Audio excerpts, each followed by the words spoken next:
आज हम पढ़ेंगे क्लास 11 के बायोलॉजी का chapter 8 cell the unit of life. तो चलिए स्टार्ट करते हैं। When you look around you see both living and non living things. जब आप अपने आसपास देखते हैं तो आप लिविंग थिंग्स और नॉन लिविंग थिंग्स दोनों को देख सकते हैं। You must have wondered and asked yourself, आपको आश्चर्य होता होगा और आप अपने आप से पूछते होंगे, what is that make an organism living, क्या चीज है जो ऑर्गेनिज्म लिविंग को जीवित रख सकती है। और what is that an inanimate, inanimate का मतलब होता है non living things, non living things जिनके पास सेल absent होता है। What is it that an inanimate thing does not have which a living things has? तो क्या ऐसी चीज है जो लिविंग थिंग के पास है और नॉन लिविंग थिंग के पास नहीं है। तो सबको पता होगा लिविंग थिंग के पास सेल होता है और नॉन लिविंग थिंग के पास सेल नहीं होता है, जिसकी वजह से वो लिविंग थिंग्स जीवित रह सकते हैं सेल की वजह से और नॉन लिविंग थिंग्स जीवित नहीं रहते हैं। तो answer to this is the preference of the basic unit of life, the cell in all living organism.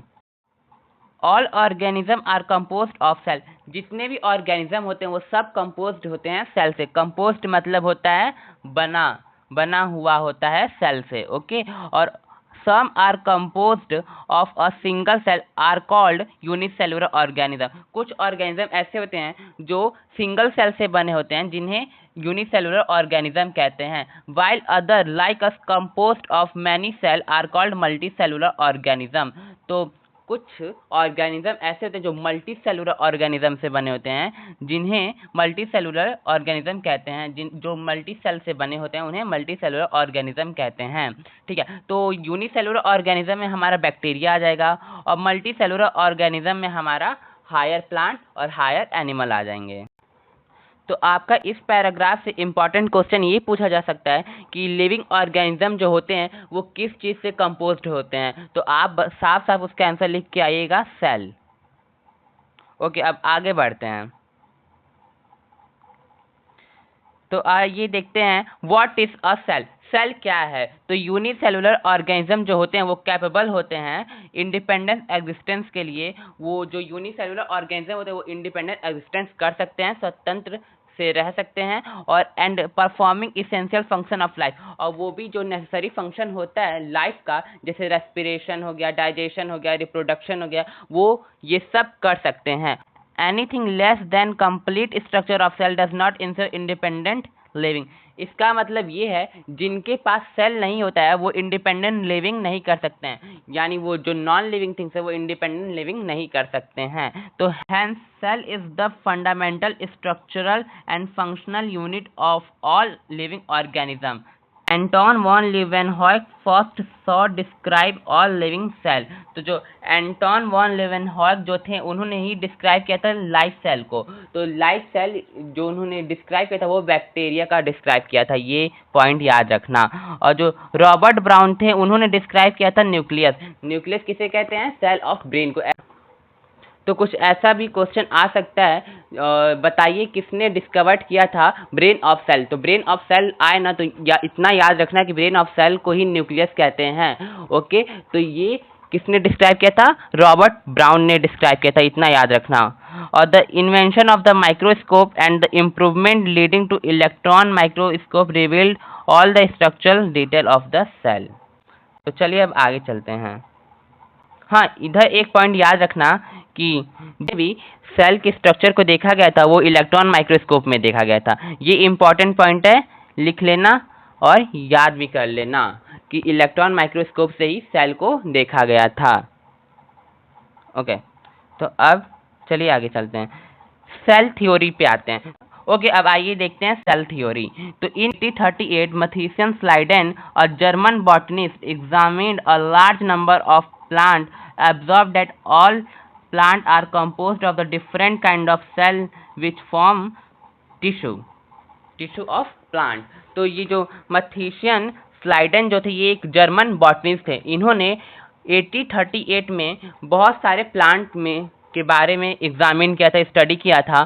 तो उन्होंने ये पाया कि जितने भी प्लांट होते हैं वो सब कंपोज्ड होते हैं डिफरेंट काइंड ऑफ सेल से, जो बनाते हैं टिश्यू ऑफ प्लांट। ओके, अब आइए आगे देखते हैं। At about the same time, और उसी समय 19 में a British zoologist studied different type of animal cells and report the cell had a thin outer layer which is today known as plasma membrane. Okay, तो जो Theodore सचवन थे वो एक British zoologist थे। उन्होंने 1839 में स्टडी किया था डिफरेंट एनिमल सेल पे। रिपोर्ट किया जो सेल होता है तो उसकी जो आउटर लेयर होती है वो थिन होती है, जिसे हम लोग प्लाज्मा मेम्ब्रेन कहते हैं, इतना याद रखना। और he also conclude based on the study on plant tissue, और उन्होंने प्लांट टिश्यू के बारे में भी कुछ बताया था। The presence of cell wall is a unique character of plant cell. तो जो सेल वॉल जो प्रेजेंट होता है प्लांट में वो यूनिक कैरेक्टर होता है प्लांट सेल का, और ये किसने बताया था? ये सचवान ने ही बताया था। अगर आपसे कोई पूछे कि सेल वॉल किसने डिस्कवर किया था तो आप सीधे बताएंगे कि थियोडोर सचवान ने ही डिस्कवर किया था। ओके, अब आइए आगे चलते हैं। On the basis of Schwann proposed the hypothesis. Hypothesis का क्या मतलब होता है? हाइपोथेसिस का मतलब होता है मानना, मानना या फिर परिकल्पना, परिकल्पना। तो इन्होंने ये बताया था कि जो हाइपोथेसिस हुआ था, उन्होंने ये माना था कि जो बॉडीज होते हैं एनिमल एंड प्लांट सेल के, वो सारे कंपोज्ड होते हैं सेल से और product of cell. Product of cell क्या होता है? टिश्यू से। तो जितने भी प्लांट सेल और एनिमल सेल होते हैं वो सब कंपोज्ड होते हैं उसके प्रोडक्ट से और सेल से। तो प्रोडक्ट का मतलब क्या है? टिश्यू। इतना याद रखना कि प्रोडक्ट का मतलब होता है टिश्यू। ओके, तो Schleiden and Schwann together formulate the cell theory. इन दोनों ने साथ में ही सेल थ्योरी फॉर्मुलेट किया था। This theory however did not explain has to how new cell are form. But इनका जो ड्रॉबैक था, उन्होंने ये नहीं बताया था कि क्या कहते हैं सेल कैसे फॉर्म होता है। तो ये इनका सबसे बड़ा ड्रॉबैक था कि सेल कैसे फॉर्म होता है, उन्होंने ये नहीं बताया था। तो फिर ये किसने बताया था कि सेल कैसे आता है? तो आइए अब आगे जानते हैं। Rudolf Virchow 1855 first explained that cell divided and new cell are formed from pre-existing cell omnis cellula e सेलुला।